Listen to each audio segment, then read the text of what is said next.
in the question that desire is the source of all misery. Desire is not the source of all misery. Unfulfilled desire is the source of all misery. Isn't it? Isn't it so? Desires fulfilled are the source of your joy. Unfulfilled desires is the source of your misery. Now, what to do with the desire? Shall we kill the desire? I know people have been teaching you such things.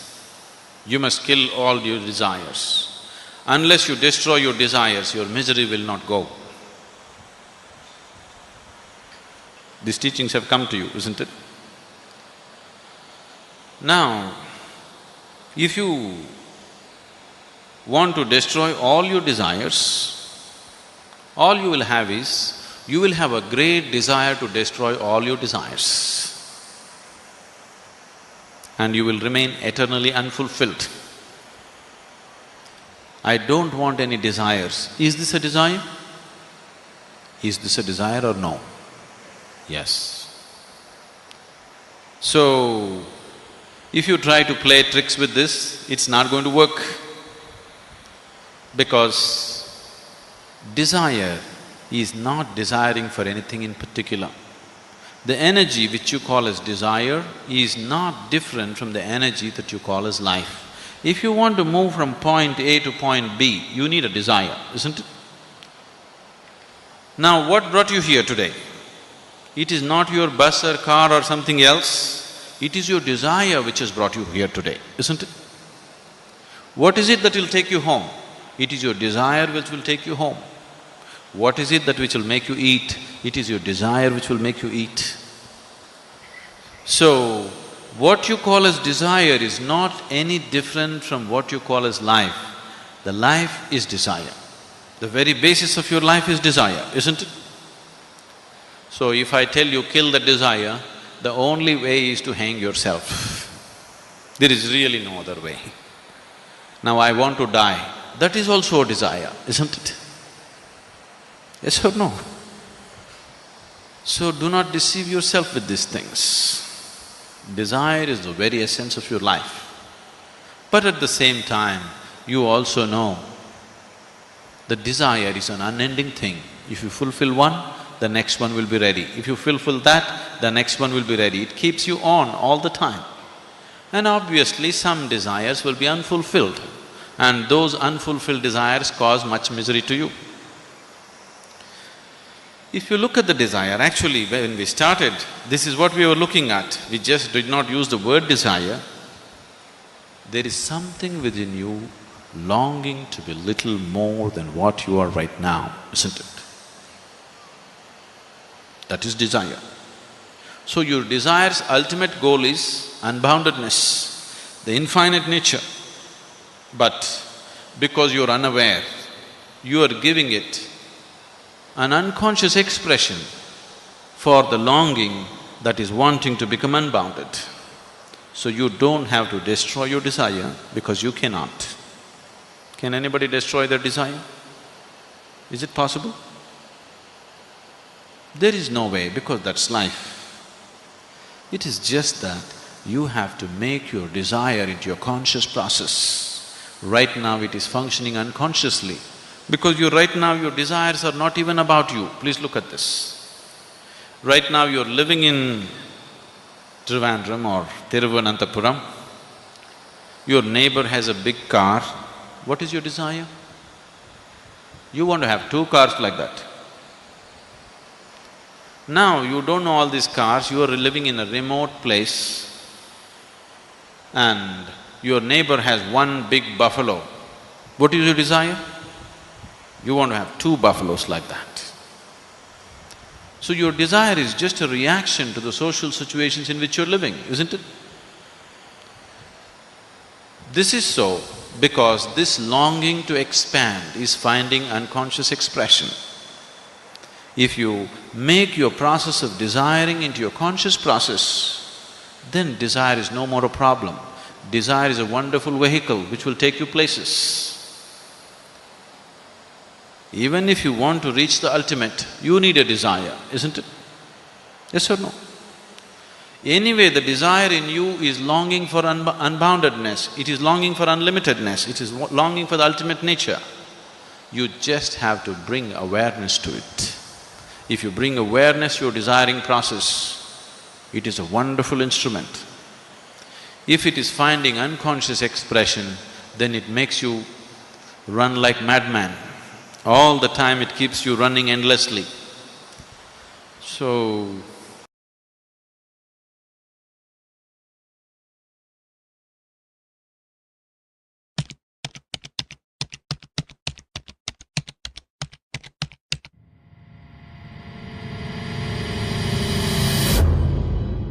कुछ लोग मैं देख रहा हूँ जो specially जो as में थोड़े से ज्यादा हैं वो ऐसे हो गए मेरी ये बात सुन।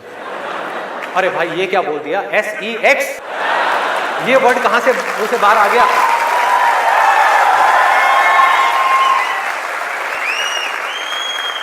सेक्स में मजा है या नहीं है?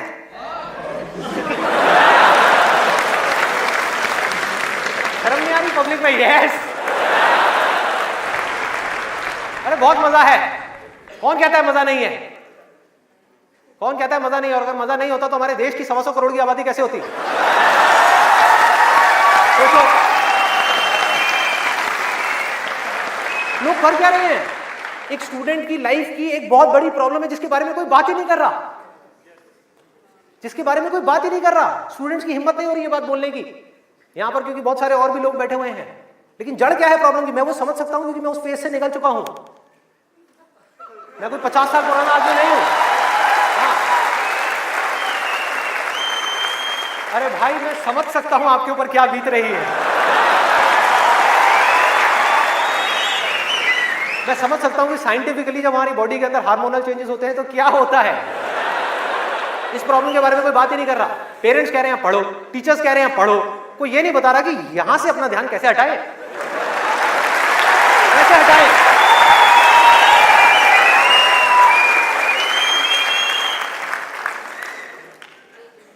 अब वो भी क्या बताएंगे, वो खुद अपना ध्यान नहीं हटा पाए वहां से।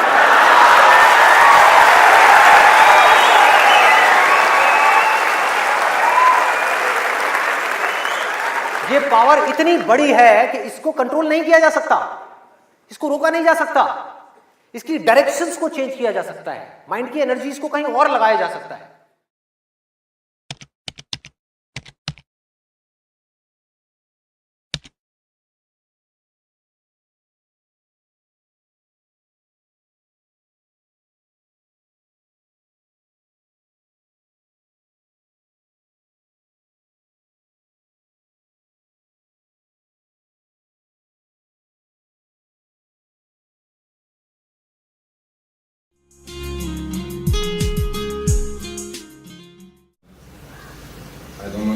Strange, but I think most people are like that. We spend a lot of our energy in our life thinking about the other sex and sexuality and all that stuff. I would like to hear something about this. Nothing strange about it, it's just that your intelligence has been hijacked by your hormones.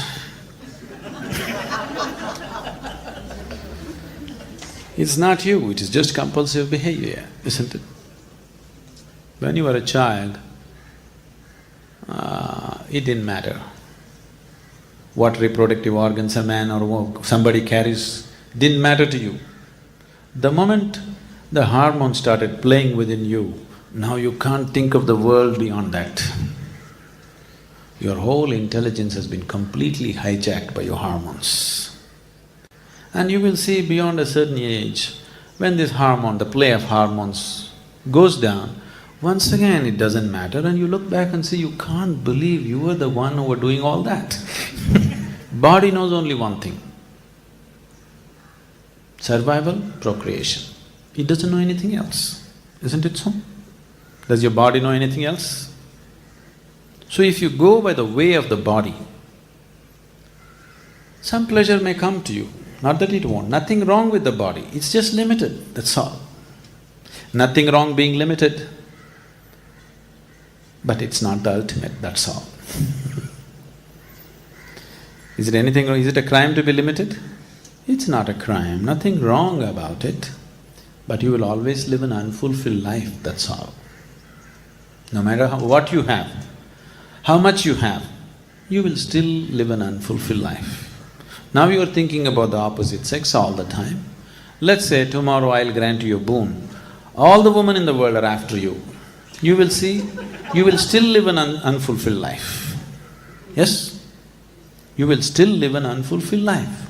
So definitely it's not going to get you beyond the bar. It will make you maybe a pleasant little bit of pleasure, a little bit of pain will happen. Nothing wrong at all with it. I'm not trying to make it dirty, make it something else. No, it is fine, it's perfectly fine. But you will live within the ambit of the body. If you live within the ambit of the body, body knows only survival and procreation, it doesn't know anything else. And body, every moment of your life, no matter where you think you're going, you think you went up the mountain, you came down the mountain, body doesn't know all that. Body is straight walking to the grave, every moment, nowhere else. Isn't it so? You think you're going to many places, you think I've come to India, I'll go back to Lebanon, I went up the mountain, I came down the mountain. No such thing. Every step, body is only walking straight to the grave, nowhere else but the grave. So, right now, because you're young, because of the play of hormones, you've forgotten that. Slowly, as time passes, it becomes more… it will become more and more apparent that it is walking towards the grave. If all that you have known is just the body, and anyway you're going to lose the whole of it, fear becomes just the way to live. Recently, I don't know, probably you didn't see the news or anything, 4 or 5 days ago, George Best died. You know George Best? You heard of him? He was one of the greatest footballers, he died. He died before the Holiness program? Oh, okay, I'm sorry. He died just before the Holiness program. I was just seeing a little bit of clippings on him. This guy, his name is Best. He was a great footballer, very natural footballer, okay? And he went out, all out to live his life. The way they described him was, every film star, every popular film star or model or something else they said, somebody else, huh? Any… not celebrity. He had them on his arm at some time or the other. Sometimes he had all the three on his arm. But by the time he passed his 35, he was such a broken, miserable man. He's such a broken, miserable, frustrated man. At the age of 56 or 57, he died. Death is not the issue, but the way you live is the issue, isn't it? He lived a terrible life. He had everything at him because the way of the body. If you try to make the limited the unlimited, you will suffer. There is no other way. The body's ways are very limited. If you try to make it the everything, you will suffer like anything. So you don't make it all, you bring in a little bit of emotion, little bit of mind, little bit of society and try to manage it somehow. But it doesn't matter what you do. If you are sincere with your life, you will see you're still living an unfulfilled life, isn't it? So nothing wrong with the body, nothing wrong with the ways of the body. It is just very limited. It can only play that much role in your life. If you try to stretch it to all your life, you will suffer because you are trying to create falsehood. The truth of life is, body has to play only that much role in your life. Now you are trying to stretch it all over, you will definitely bring suffering to yourself. Suffering will come in a million different ways. People who think they are just perfect, nothing will ever happen to him, such people you will see after some time what will happen to them. Life has its ways to bend you and break you and knead you and grind you in a million different ways. In most unexpected ways it'll do it to you. Yes? Have you seen it happening to people around you? So, nothing wrong with your hormones, but it's compulsive. Once you live a compulsive life, you're living the life of a slave, isn't it? Yes? Do you want to be a slave? Something within you never wants to be a slave, isn't it so? There is something within you which cannot be a slave. Whether you are a slave to something or somebody or whatever, but once you are a slave, unknowingly, slowly you'll become a long face. When you were a child, you were like this, because there was not so much slavery. Slowly, as different kind of compulsions take over, without knowing why, everything is going on fine with your life. Your business is going fine, your family is good, you have good relationships, you're making money, everything, but slowly, face is becoming longer and longer. You're doing desperate acts to be happy. As people get richer and older, you will see they start doing more and more desperate things to be happy, isn't it so? Yes? Huh?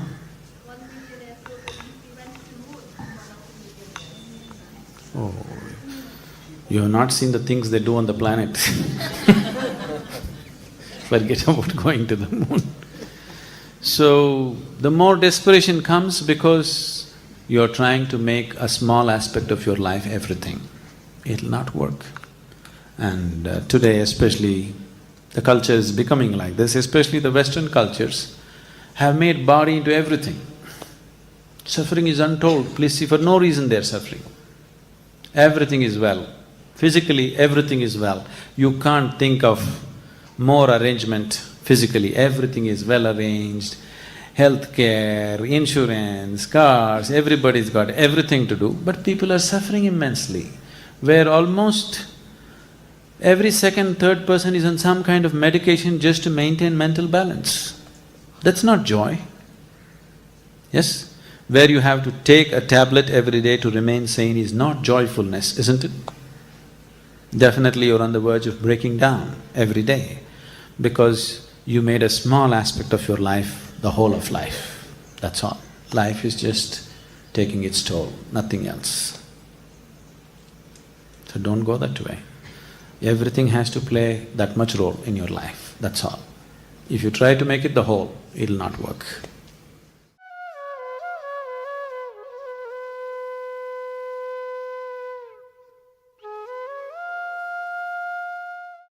So another topic that is like very sensitive, but it's not talked about as much, is casual relationships that exist in this nice age group that we're in. So yeah, I'm just going to say good things about us. So people engage in physical relationships today, and what they lack is a lot of emotions. And we want to know if it's opinion, I mean your opinion on it, and whether people do it by choice. Is it healthy? Is it, what to make of it? Mm-hmm. Can I tell you a joke? Yes, please. There was one Mrs. Bhatia. No Bhatias? I could change the name.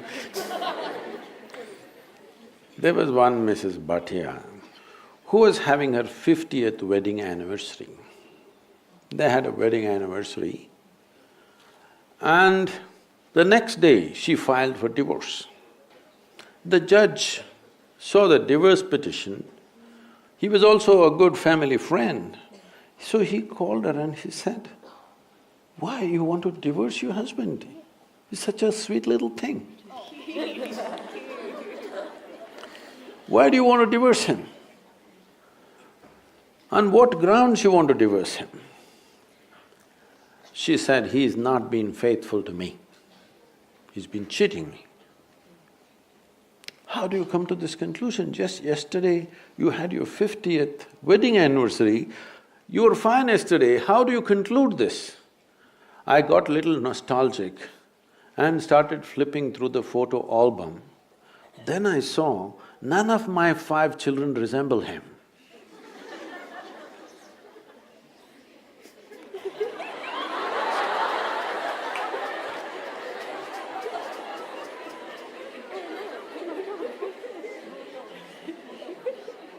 So, right now, do you remember how your great-great-great-great-great-grandmother 10 generations ago look like? You don't.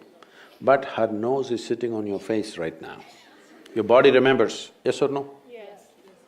Your body remembers even the skin tone of your forefathers 1,000,000 years ago, it still remembers, not forgotten. So what you're calling as my body is an enormous amount of memory, isn't it? What you carry in your brain as memory is minuscule. What you carry in your body, there is evolutionary memory, there is genetic memory, there is karmic memory, there are articulate and inarticulate levels of memory. There is so much memory. You think you know how to walk right now, please understand, only because your body has built up that memory. If your body forgets, you won't be able to walk. So, the amount of memory for every simple thing that you do, you know what to eat, what not to eat, how to eat, you must put it in your mouth, not in your ears. This may look funny, but you would not know if you don't remember. So, your body is a repository of tremendous amount of memory and it's picking up all the time. If you walk from here to here, there may be 50 different kinds of mild smells. You may not consciously notice, but the body is picking it up and it recognizes. All the time it's recognizing, that's how you know what is good smell, what is bad smell, this is this smell, that is… You recognize the different aspects of sound, smell, this, that, because constant recognition is happening. So this body memory, traditionally in this culture, we call this as runanubandha. That means physical memory that you build. You can either consciously build your physical memory or you can simply take in wild amounts of memory and go through lots of physical confusion. So wherever there is impact, I don't know if you still have these things, maybe in your generation is gone, but still there will be people in Bangalore city, if you ask them to… if you try to give them salt, they won't take it, they'll say, keep it there. If you try to give them sesame seeds, they will say, please keep it there. Because they have recognized many substances which can easily carry your memory and it will become mine if I take it. So I don't want to take in memory. This is the reason why generally in this culture, touching each other, shaking hands, these things are avoided. We touch our own two hands and do namaskaram because we don't want to go on picking up memory. Because if I as much as touch this memory, it remembers. You try this with 4 of your friends, you touch their hands. Don't try to consciously remember, every day touch their hands, forget about it. Tomorrow, if that person comes and touches you, you know it's this hand, isn't it? So the body remembers, it's not the mind. The physical body remembers, this is called as runanubandha. When there is a sexual interaction or there is any kind of intimacy which involves thought, emotion and body, the amount of memory that is left in your system is very big. It is from this context they said you must keep this as simple as possible. There are other aspects where in certain tantric process and all they're involving, they are preparing themselves for years to distance themselves from the body in such a way that the body doesn't pick up anything from anywhere. This is being done like a sadhana, not as sexual promiscuity. So, the question is not of morality, the question is of what is it that you want to do with yourself in your life. If you want to be in such a way that in your life, your inner intelligence will be the most dominant thing in your life, not your physical body, then you must keep the body's memory as simple as possible. This is why simple types of food, people go into very simple kind of food, not complicated. Even now, I eat 1 meal a day and I eat only 1 item in the meal. I won't eat 10. I may eat all of those things another day, but today I'll eat only 1 item because it makes a huge… Just experiment and see, don't go by what I'm saying. Just experiment and see, especially when your examination time comes, eat simple food and see what a difference it makes for your intelligence, how it functions, how alert you are, everything. So, what is it that you're trying to build yourself to? Do you want to build yourself to be a sexual supernova or… No, I'm saying some people may have that intention, that's up to them. But what is it that you want to do with your life is something that you must decide.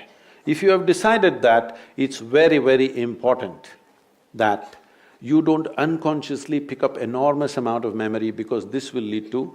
later on you will see, it'll become very difficult to remain peaceful and joyful in your life, no matter what good things may be happening, simply because there is confusing memories in the system. When something else of similar nature comes, the body goes into a turmoil of confusion. It may not translate into your mind, just physically it will go on. So, it's a choice that one has to make. It's not a question of morality, it is a question of living sensibly.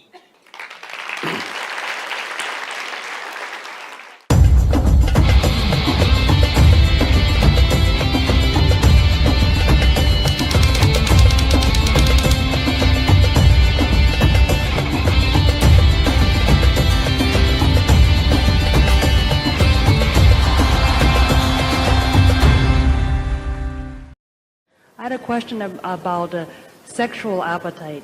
I think for men, it's almost that compulsive, the compulsive nature that we have adopted. And I'm wondering whether or not if one becomes more spiritual, their sexual appetite also becomes not so much a compulsive appetite. See, every aspect of your life, a human being is capable of making it conscious. That includes sexuality. You can make that also into your conscious process. So once it's conscious process, it is no more something which decides the course of your life. It is not something that is compulsively working within you. It is something that you decide. That's how human life should be, isn't it? Everything you decide. You're not pushed or pulled into anything. And because it's compulsive, how many varieties of trouble people have gotten into, isn't it? If it was a conscious process, they would know when, where, how, what, isn't it? Just see the kind of amount of abuse, sexual abuse that is happening. You're not even leaving infants. That's not normal, isn't it? That's not even human. That's not even animal, it's sub-animal, isn't it? Because it's such a compulsive force. And yes, it's most terrible for the child, but my sympathy is also for the man. How degenerated he must be, how compulsive he must be to do something like that. That a human being can reduce himself to that level.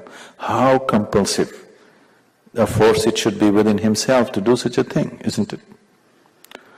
So that's simply because no conscious process has been brought forth into life.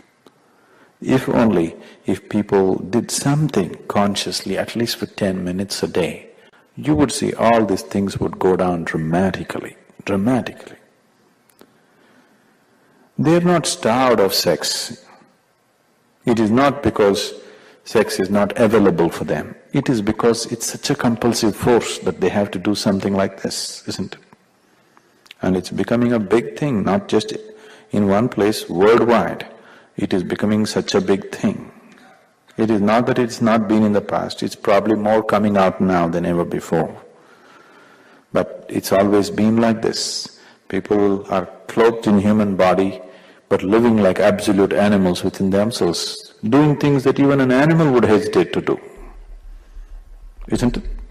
Even an animal would hesitate to do certain things that human beings are doing.